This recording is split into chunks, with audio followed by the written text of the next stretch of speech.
Hello, hope you're doing well. I'm going to get right into it today. I've shit to do today, but not until I do this video. A few of you were ready to riot until I did this video, and it just so happened to be the next video I was planning on doing anyway.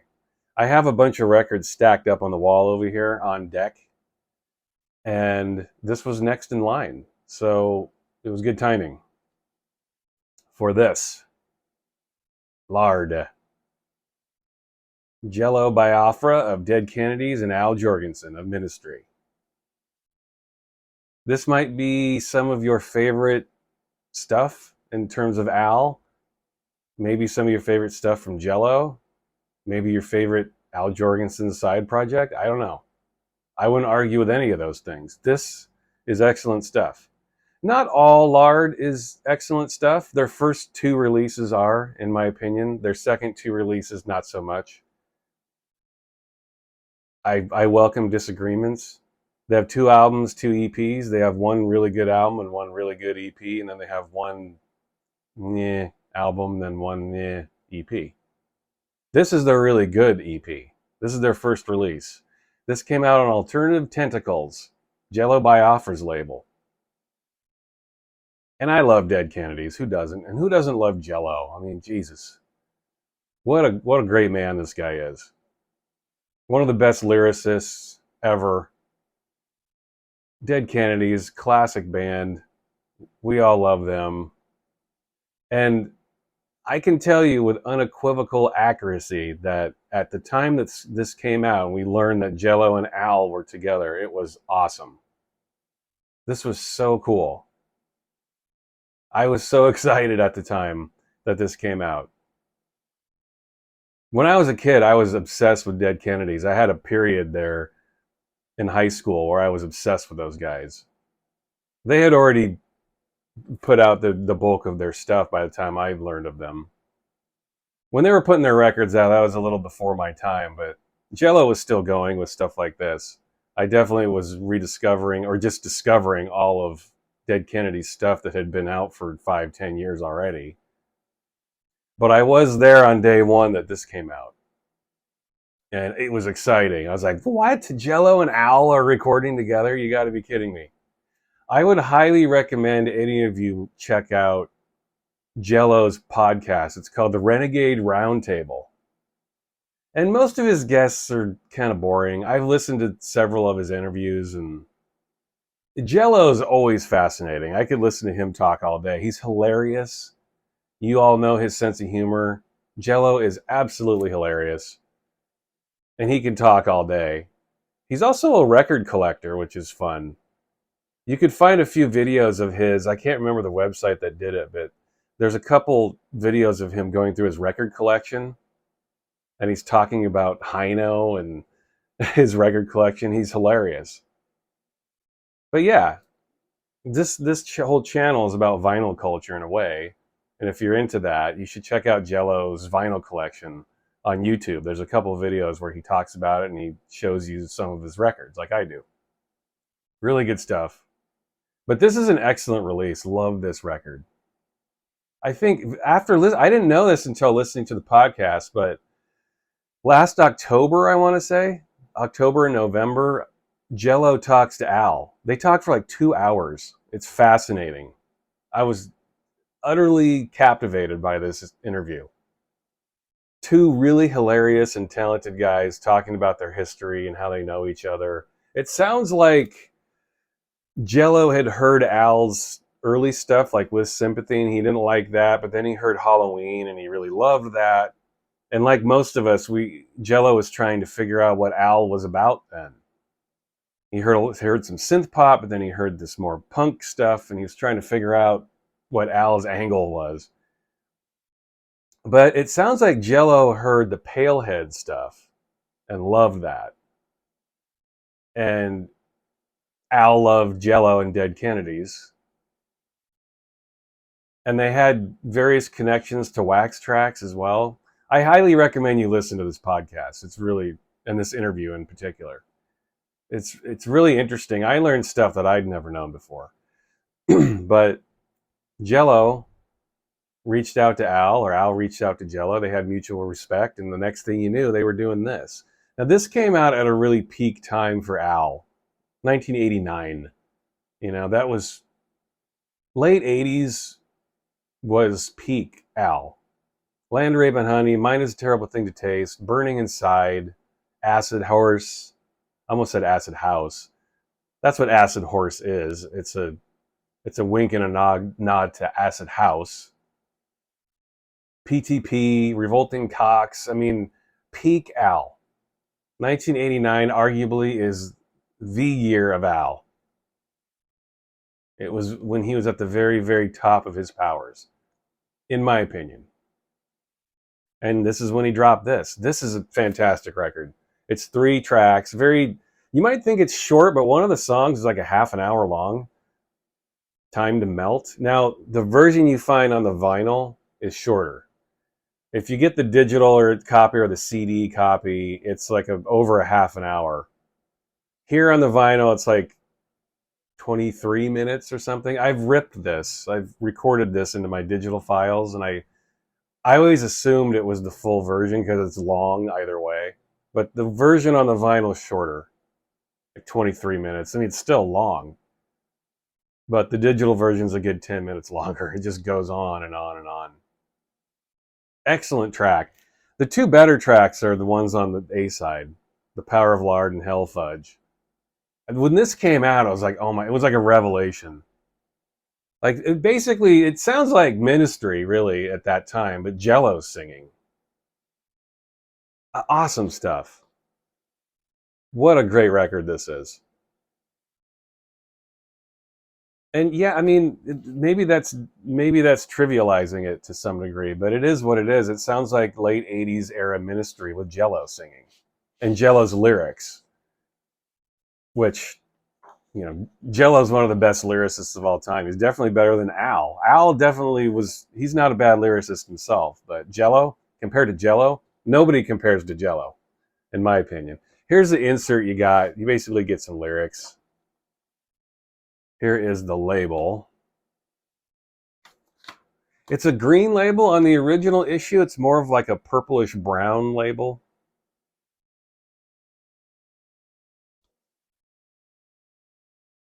Really nice pressing. I can't tell a single difference between the original press. I mean, it's Alternative Tentacles. It's Jello's label. I'm sure he owns the masters.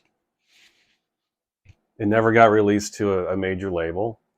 So that's probably it is a huge reason why this reissue sounds great. Jello's a record enthusiast. He knows how to press stuff. He knows what to ask for, and this is an excellent press. I'd highly recommend you pick this up. The Power of Lard is arguably their best track they ever did. It's the first song on here. Just all energy, all mood, all power, man. You like that Ministry late 80s type power? Here it is. And Jello. The immediacy and intensity of Jello's lyrics and vocals. Just incredible stuff. This is the kind of music you listen to in the morning when you need something to kick you in the ass and wake you up, you know? You're stumbling out of bed and you got sleep in your eyes. Where am I? Who am I? And then you put this on. You're like, yeah. You're fucking pumped up, man. This is like injecting caffeine.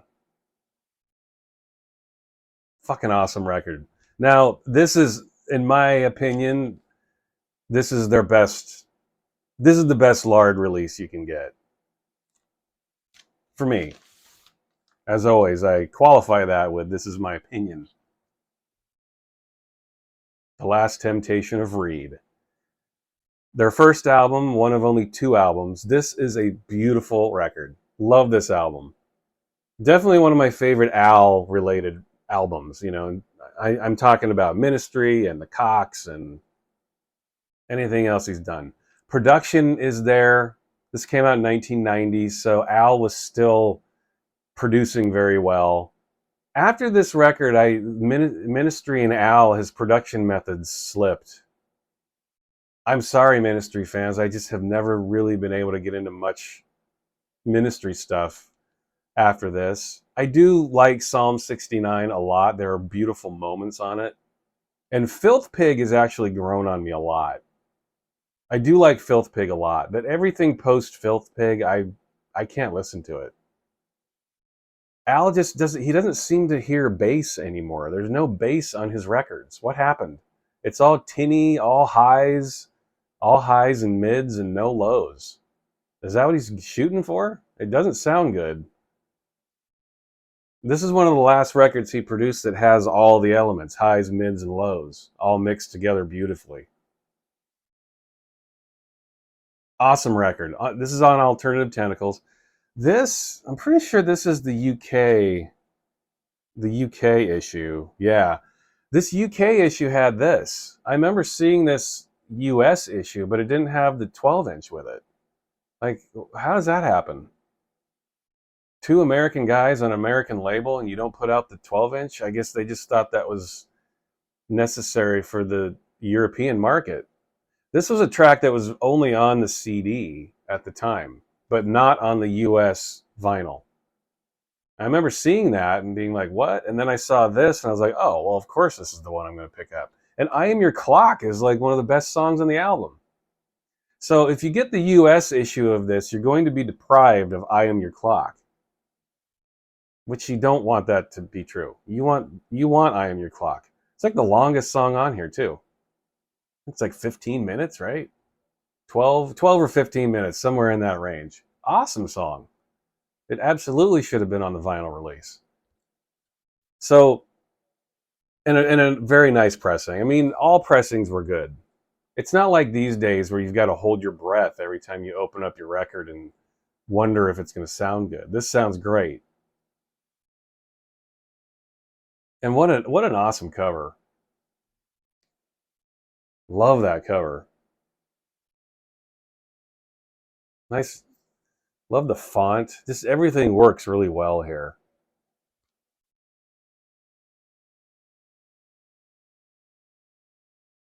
I'm just thinking about this track listing right now. Fork Boy, one of their best. That's the song you hear in Natural Born Killers, by the way, those of you who have seen that great movie. That's coming out on 4K too in a couple months. I'm super stoked for that. Maybe it's next month, actually. It's coming soon. That's a movie that's begging for 4K OLED goodness. But Fork Boy's on Natural Born Killers. I remember reading an interview with Al, like he met Oliver Stone and they talked and Stone was a fan. It makes sense too. Oliver Stone's a very intense director. He likes intense music. Both very political. And this is of course political. It's Jello, you know. Fork Boy, Pineapple Face, Mate, Spawn and Die. Drug Rate at 4 a.m. One of my favorites on here is Can God Fill Teeth. That's one of those songs where Jello's just, it's more of a spoken word thing. Most of his stuff is kind of like that. I wouldn't necessarily say Jello is a singer. He's more of a screecher. He's more of a yelper. But Can God Fill Teeth, that's a sweet song. I love that one. They're Coming to Take Me Away. That ends the album. It's more of a march, that song. It's more of a militant, yeah, it's like a militant march with Jello yelping in the background. This is an excellent album too. It's like I mentioned before, Al, his production style started to change after this. In a lot of ways, this is his last full album that he produced that has that classic Al sound. Because it definitely started to shift a little bit on Psalm 69. Half of Psalm 69 is sort of the new way he'd go, and then the other half is the old way that we knew him for. So it's a mixture, but you could hear his style changing a little bit. Psalm 69 is not my favorite of Al. I know that's where his biggest hits are in terms of like top 40ness or whatever. Just One Fix, NWO. Those were his big hits, but not my favorite album. And Filth Pig is excellent. I didn't like that album at the time, but it's definitely grown on me. I'm going to do a video on that at some point. Filth Pig's really good. I like it actually better than Psalm 69. I didn't get it at the time, but it has really grown on me. I enjoy that album very much. Here are the inserts that came with Last Temptation to Read. You get your mail order thing. Alternative Tentacles always did this. Jello would put all kinds of stuff in his records.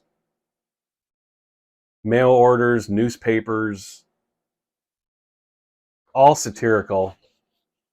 He always did this with his stuff. Lard Illustrated. I'm assuming this came out with the US edition. But yeah, you would get shit like this. Funny stuff. Folds out like a paper. You always got these satirical newspapers when you ordered something from, let me show this, from Alternative Tentacles. You have the lineup there. You got Al, you got Jello, you got Paul Barker. Who was the other guy on this? Oh, Jeff Ward. That's right. There they are. The lineup. Looking good.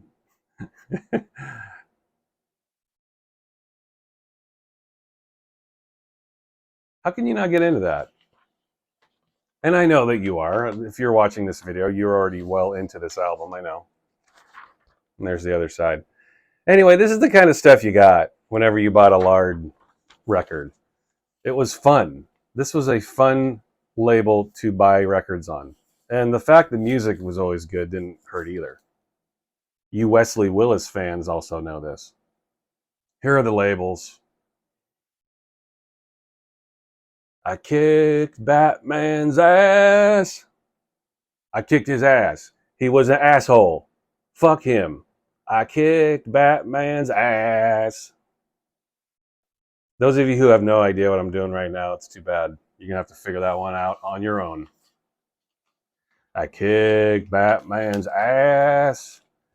Fuck him. He was an asshole. And here is the label, or labels. Here are the labels for I Am Your Clock. This is a one-sided record, just one track. It's enough, though. It's a long song. Yeah, you want this. This is part of the album. People were so dense back then when it came to how they were releasing their records, like putting everything on the CDs. Like, come on, man. I know it was more money to press up records, but yeah, it's too bad. It was a very tricky time in history to be a record collector. It took a lot of patience and research to get all the songs on wax. It just wasn't easy. You would it's like buying records now in a way, like the way it's changed now are all these different colored pressings. Like if you prefer one color over another, you see a record you want. What I'm trying to say is you see a record you want, and I cannot get this fucking thing back in the sleeve here. Yeah, I'm doing this later. It's going to take all day. You see a record you want, and it's on black wax or orange wax or whatever, and then you look it up on Discogs, and there are like 5 different variations of it. I mean, if you want a certain color, you want to be able to have that information up front. But you might go to one reseller and they have that color, and then you go to another reseller and they have another color. Very annoying. Just put them all out there. Let me select them. Don't make me regret my purchase. And back then, the version of that was buying a record and then realizing that the UK edition had more tracks. Or you bought the record and then you saw a friend of yours had the CD and they had 4 more tracks on the CD. It was a weird time to buy formats. They were really fucking around with the formatting. But this is an awesome album. This is their best moment. This version with I Am Your Clock. If you want this on vinyl, this is the one you have to get. I think they reissued this too, right? Didn't Jello reissue this? Without I Am Your Clock. He went to the trouble to reissue it, and then he didn't put I Am Your Clock on it. I don't know. Missed opportunity there. This is the version you want. I think it's the UK, might be just the general Euro version. I don't know. That's the one I prefer. Now, in 1997, a good 7 years later, they put out this, Pure Chewing Satisfaction. Also on Alternative Tentacles. Let me show that. Still have my shrink wrap on it. Just like other Alternative Tentacle releases, has all the newspapers and the goodies with it. Now, this album, not my favorite. Like I was mumbling about before, Al's production styles had really shifted. He just stopped hearing bass, or he was uninterested in bass. I don't know if he had a dislike for Paul Barker or whatever it was.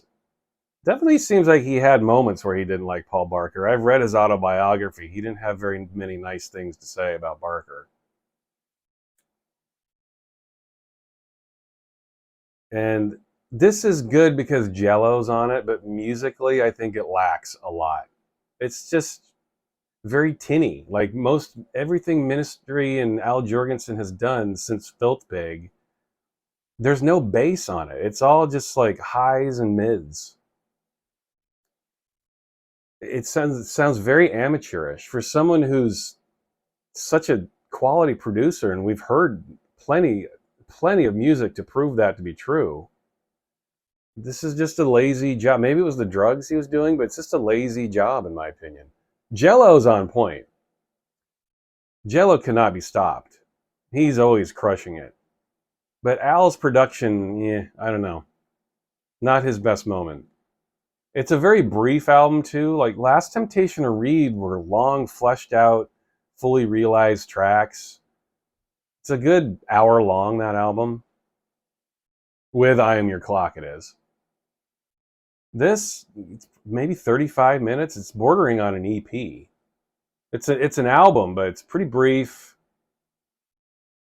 In my opinion, sloppy production. But it's Lard. You have to have it. It's worth listening to just because of Jello, you know. Jello's there. As long as Jello's presence is there, you have to check it out. But not my favorite. But if you're a Lard fan, you're going to have this no matter what. You have to have this. There's no question about it. It's important. Sometimes you just have to, maybe you're not getting something. Maybe you're hearing an album and you don't like it, and maybe a few years later it'll grow on you and you'll hear something you didn't hear before. But Jello's messages are all there. They always are. He's always up to the task. I don't think Al was, though. Lots of production that's lacking. 70s rock must die. I actually like this a little bit more than Pure Chewing Satisfaction. This is an EP, just 3 tracks. And this is just there's no hyperbole or metaphor going on here. I think Jello has made his feelings known about 70s rock. He hates it. Jello's on point. The production is a little better here, in my opinion. Al got it together. This falls in line a little bit more with the earlier stuff. Not as good, but good. It's Lard. It's Jello and Al. You can't really miss there. This came out in 2000, right? I think. I want to say 2000. And this is on Alternative Tentacles as well. I still have the shrink wrap on. That's why there's a glare there. Oh, let me show. Yeah, this has stuff in it. I'm not going to show every little insert here, but you guys get the drift. There's the mail order. This came with a little booklet. Pure Chewing Satisfaction has a bunch of stuff too. I'm not going to show it all, but it's got tons of stuff like this. These all had little touches like this. Very cool stuff. Here's the label. It's always this. Alternative Tentacles. You always see this. Nothing too crazy. Yeah, this is a better production for my money. Al seemed to rediscover at least a little bit, or at least remember that, oh yeah, this album, this record needs some bass on it. I don't know what it is with him. Is he deaf? Is he tone deaf? Is all that loud music over the years, has he just lost it? Yeah, it seems like Al lately has definitely. Let me grab this. Al in recent years has definitely stopped taking drugs and being the addict that he was. He's definitely changed his ways a little bit. I still don't really like his music. Nothing Al has done has really grabbed me in probably 25 years. That's okay. I mean, Al, the shit he did in the 80s and early 90s, it was enough to cover anything he does since. You know, it's sometimes you get a pass in life when you've changed the whole landscape of music and you've created so much good stuff. You get a pass, and Al gets a pass. In my opinion, this is the last great record Al produced. Better than anything Ministry's done since. Last Temptation of Reed. And go watch Natural Born Killers if you haven't seen that. You'll hear Lard in there. Yes. Awesome stuff. And if you're only going to pick up a few of these, I would definitely pick up the first two. Pure Chewing Satisfaction is just weak. I'm sorry, but it's weak. That's not Al and Jello up to snuff. I don't think. Well, it's not Al up to snuff. Al could do better. Jello's always, yeah, he's always on point. You can depend on him to always deliver that sense of humor, that political direction, his goofy, funny, but really prescient opinions. Jello's a character, man. And check out Renegade Roundtable. He has no problem having opinions. He does have a couple of interesting guests on there, but none of them more interesting than Al Jourgensen. They have a history, you know? I think having Al on any podcast anyway is going to be interesting, but the fact he and Jello are buddies and have known each other for so long just makes the interview that much more interesting and enticing and fascinating. Check that out. But check this out, Lard. Last Temptation of Reed. One of the better Al albums. Definitely one of the better Jello albums. If you're a Dead Kennedys fan, you probably take major umbrage with that statement. That's cool. I love Dead Kennedys, but I think this is one of the best things both of those men have done. Lard. All right, I'll talk to you next time. Bye.